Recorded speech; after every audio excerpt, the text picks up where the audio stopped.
Hello दोस्तों, एक बार फिर से स्वागत है आपका मेरे यूट्यूब चैनल पर। चलिए आज हम पढ़ेंगे प्रतिशत से संबंधित महत्वपूर्ण प्रश्न। तो चलिए पहला प्रश्न पढ़ते हैं।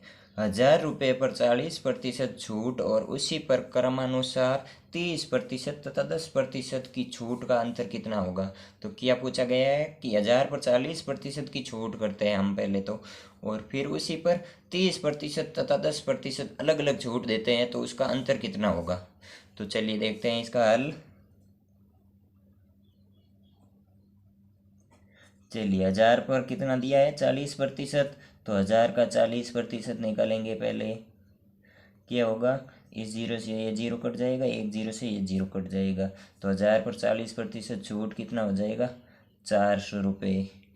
अब आगे क्या पूछा है कि अलग अलग 30% और 10% छूट देते हैं। तो 1000 पर 30% छूट देंगे तो कितना हो जाएगा, एक जीरो से एक जीरो ये कट जाएगा, एक जीरो से ये एक जीरो कट जाएगा, कितना आ जाएगा 300 रुपये। तो अब 30% छूट देने पर 300 रुपये की तो छूट दे दी। अब पीछे कितने बचे, 1000 में से 700 रुपये बचे। अब कितने बचे, 700 रुपये। अब 700 पर वापस क्या करना है, 10% की छूट देनी है। तो ये लो 700 पर 10% की छूट देंगे, ये जीरो से जीरो कट गया, तो कितना हो गया 70 रुपये। तो कुल छूट कितनी हो जाएगी हमारी, 370 रुपये कुल छूट हो जाएगी। और पहले छूट कितनी थी, 400 थी। तो अब इन दोनों में अंतर कितना है, 30 रुपये का। तो कितना हो जाएगा, 400 माइनस 370 बराबर 30 रुपये का क्या हो गया, छूट में अंतर हो गया। तो ये हमारा ऑप्शन सी राइट हो जाएगा। चलिए अगला सवाल पढ़ते हैं। एक संख्या में 20% तथा पुनः 20% की वृद्धि की गई। बढ़ी हुई संख्या को कितने प्रतिशत कम किया जाए ताकि ये प्रारंभिक संख्या के बराबर हो जाए। क्या किया गया, कोई भी संख्या में 20% वृद्धि की, फिर वापस 20% वृद्धि की। अब उस बढ़ी हुई संख्या को कितना कम कर दिया जाए, कितने प्रतिशत कम किया जाए ताकि वे वापस प्रारंभिक संख्या के बराबर हो जाए। तो माना वे संख्या क्या है, माना संख्या बराबर 100 है। अब देखिए 100 पर क्या किया, 20% वृद्धि की, तो 100 तो थी, इस पर 20% वृद्धि की तो कितना हो जाएगा 120%। पूछा कितना है 120%, और टोटल प्रतिशत कितना होता है 100%। तो बट्टे में 100 लगा दिया, जितना प्रतिशत दिया होता है वो बट्टे में लगाते हैं, और जितना पूछा होता है वो ऊपर लगाते हैं और गुणा करते हुए। तो ये 100 से 100 कट जाएगा, कितना हो जाएगा 120। अब इस 120 में और क्या किया, पुनः 20% वृद्धि की। तो ये 120% किया है, पूरा 100% है। और अब क्या ज्ञात करना है 120%, क्योंकि 20% ज़्यादा ज्ञात करना है, 100% हमें दिया है। तो अब देखिए एक जीरो से ये जीरो कट जाएगा, एक जीरो से ये जीरो कट जाएगा, कितना हो जाएगा 12 इंटू 12 144। अब देखिए पहले संख्या कितनी थी 100 थी, अब कितनी हो गई 144। तो ज़्यादा कितनी हुई 44। तो अब कम कितनी करनी पड़ेगी, तो कम कितनी करनी पड़ेगी, तो 44। और है कितनी टोटल संख्या 144। तो 44 144 का कितने प्रतिशत है, बस इतना ही कम करना पड़ेगा। अब देखिए दोनों में 4 का भाग लगाओ, इसमें 4 का भाग जाएगा 36 बार, इसमें जाएगा 25 बार।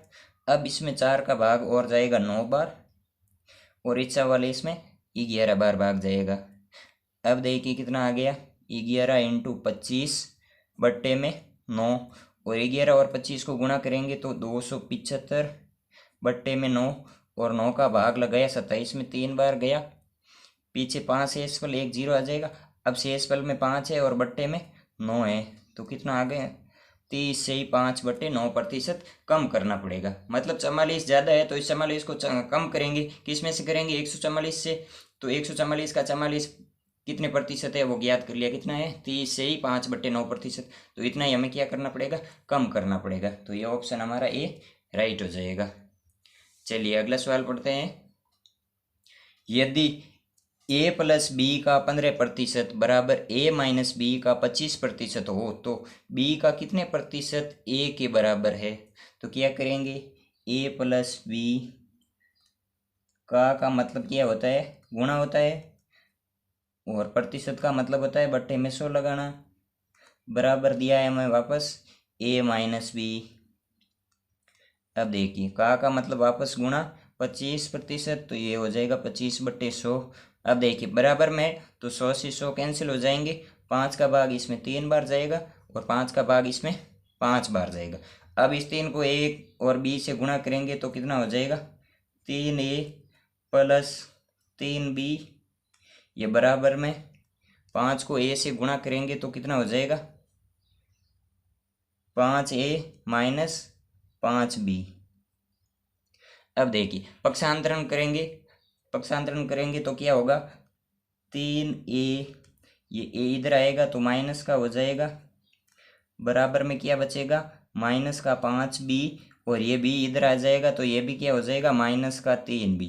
अब देखिए इधर 5 में से 3 जाएंगे, पीछे 2 माइनस 2a, बराबर इधर माइनस का 8b। अब माइनस से माइनस कट जाएगा, 2 का भाग इसमें 1 बार और इसमें 4 बार, तो a बराबर कितना हो जाएगा, 4b, मतलब 1a बराबर 4b। तो a का 100% बराबर b के कितने के हो जाएगा, 400% की। तो b का कितने प्रतिशत होगा a के बराबर, तो b का 400% a के 100% के बराबर हो जाएगा। धन्यवाद दोस्तों।